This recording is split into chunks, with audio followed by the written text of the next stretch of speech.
My phone buzzed at 11:47 p.m. The name on the screen made my stomach drop. It was him, my best friend's boyfriend. What he was about to ask me would shatter everything I thought I knew about loyalty, friendship, and the length some people will go to betray the ones they claim to love. If you've ever had to choose between protecting someone you care about and staying silent to avoid drama, hit that subscribe button right now. Like this video, because what you're about to hear is a masterclass in doing the right thing, even when it hurts. And comment below. I want to know if you would have done what I did. Let's dive into this mess. I'm 18, and my best friend Sarah had been dating this guy Jake for almost a year. From the outside, they looked perfect together. Sarah would light up whenever she talked about him, and Jake seemed attentive and caring when we all hung out. I genuinely thought they were solid, which made what happened next feel like a complete betrayal of everything I believed about their relationship. It started subtly, the way most disasters do. Little comments that made my skin crawl, but weren't quite obvious enough to call out immediately. Jake would throw out these compliments that felt wrong, loaded with something that definitely wasn't friendship. He'd lean a little too close when we talked, his eyes lingering just a beat too long. "You know," he said one evening when Sarah stepped away to get drinks, "if I had met you first, who knows what would have happened?" He said it with this smile that made me want to shower immediately. I forced a laugh, hoping I was reading too much into it, but my gut was screaming that something was off. Then there were the jokes. "Sarah's so lucky to have a friend like you around," he'd say.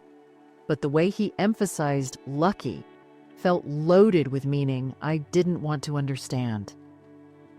I started making excuses to avoid group hangouts, but Sarah kept asking why I was being distant.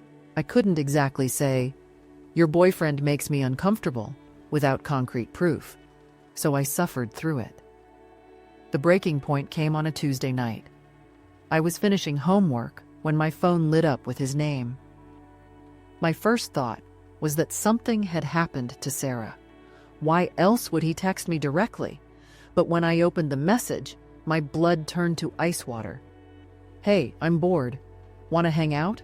Just us?" Just us.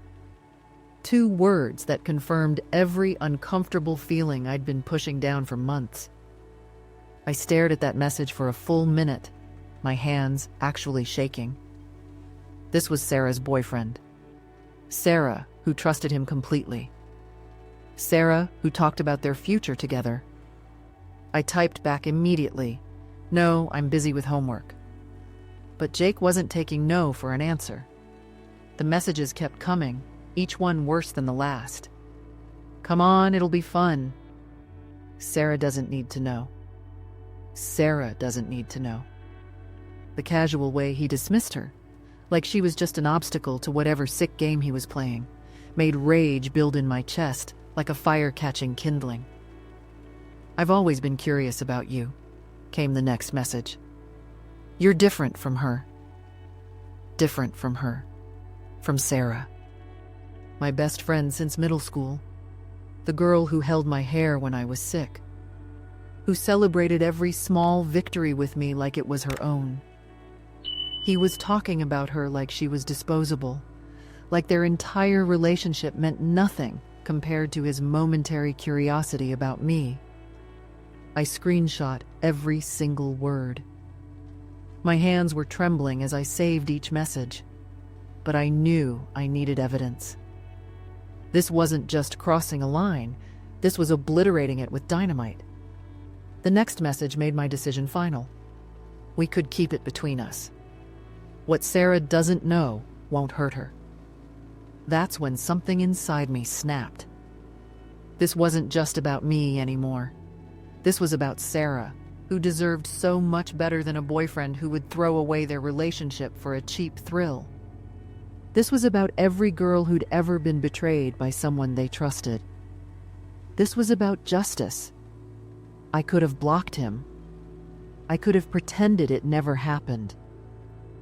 Part of me was even weirdly flattered that he'd chosen me. There's something twisted about validation, even when it comes from the wrong person.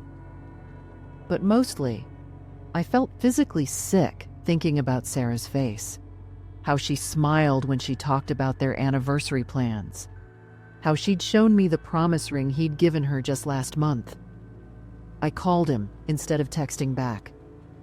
When he answered, his voice had this expectant, almost excited tone that made my skin crawl. "So you changed your mind?" he said, like he'd already won.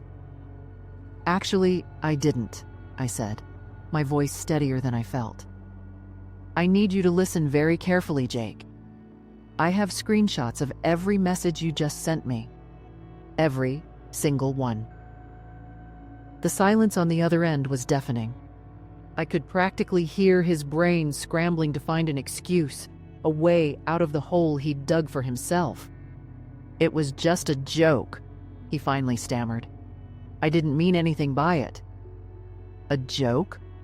I laughed, but there was no humor in it. "Asking me to betray my best friend is a joke to you?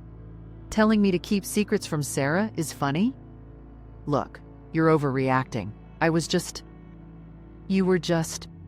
What? Testing me? Seeing if you could get away with cheating on the girl who loves you?"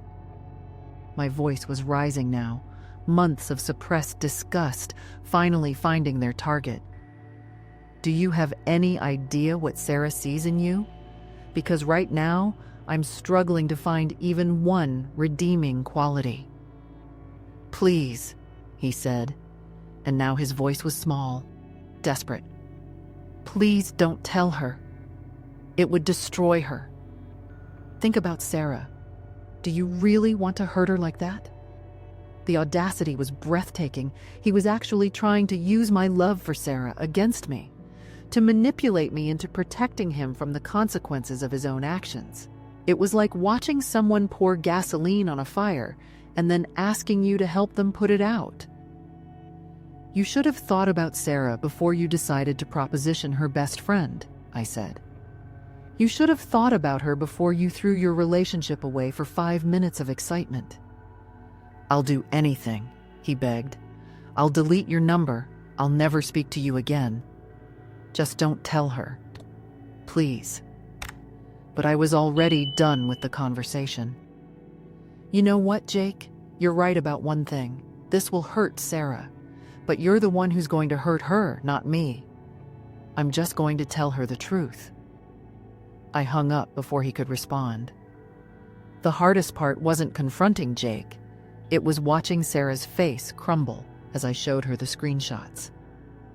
We were sitting in her dorm room, the same room where she'd gushed about Jake countless times, where she'd shown me pictures from their dates and talked about how happy she was. Her hands shook as she scrolled through the messages. I watched her expression change from confusion to disbelief to heartbreak, and I wanted to take it all back, to spare her this pain. But I knew she deserved to know who she was really dating. "I can't believe this," she whispered, tears starting to fall. "We were talking about moving in together next year." "I'm so sorry," I said, reaching for her hand. "I wish I didn't have to show you this." But Sarah surprised me. After the initial shock wore off, after she'd cried and raged and processed the betrayal, she looked at me with something that wasn't anger. It was gratitude. "Thank you," she said, her voice stronger now. "Thank you for telling me. Thank you for not letting this go any further." She broke up with Jake that night. Not through text, not through me. She called him directly and told him exactly what she thought of his behavior. I could hear him trying to explain, to minimize, to somehow make this her fault. But Sarah shut him down completely. "Don't ever contact me again," she said, before hanging up. "And stay away from my friends." The aftermath was messy. Jake tried reaching out to mutual friends, spinning the story to make himself look like the victim. He claimed I had misunderstood his messages, that I was jealous of his relationship with Sarah.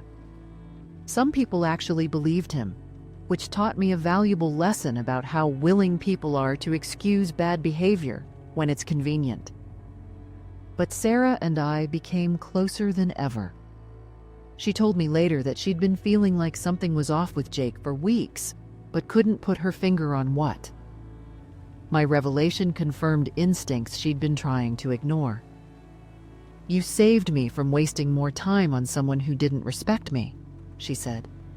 "You could have stayed quiet, avoided the drama, but you chose to protect me instead." Looking back, I realized that what felt like the hardest decision of my life was actually the easiest. When someone shows you who they really are, believe them. When someone asks you to betray your values to protect their secrets, run. And when you have the chance to stand up for someone you love, take it, even when it's terrifying. Jake learned that actions have consequences. Sarah learned that she deserves someone who won't shop around behind her back. And I learned that real friendship means choosing loyalty over comfort, truth over convenience, every single time. Some people might have taken advantage of that situation, might have seen an opportunity where I saw a betrayal. But no relationship built on deception and betrayal is worth destroying a real friendship. Jake threw away something genuine for something that was never going to happen. And in the end, he lost everything, while Sarah and I both won. The sweetest revenge isn't always elaborate or dramatic. Sometimes it's just refusing to participate in someone else's lies and letting the truth speak for itself. What's the most difficult moral choice you've ever had to make? Have you ever had to choose between protecting someone you love and avoiding conflict? Drop a comment below. I read every single one. If this story resonated with you, smash that like button and subscribe for more real-life drama where justice actually wins.